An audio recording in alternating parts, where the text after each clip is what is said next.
Magandang takbo mga kamoto. Ang tutorial ko ngayon ay kung paano magpalit ng fuel filter at ano ang pwedeng mas malalang masira sa piyesa ng motor mo.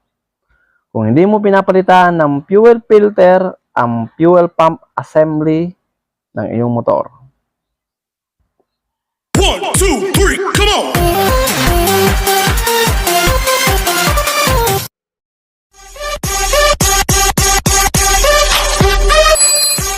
Ito naman kamoto ang fuel filter na bagong nabili ko sa Honda Summit Balagtas.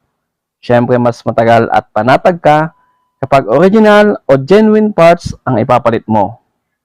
Ito naman mga o-ring ay sa Lazada o aftermarket ko na lang nabili kasi walang available sa Honda.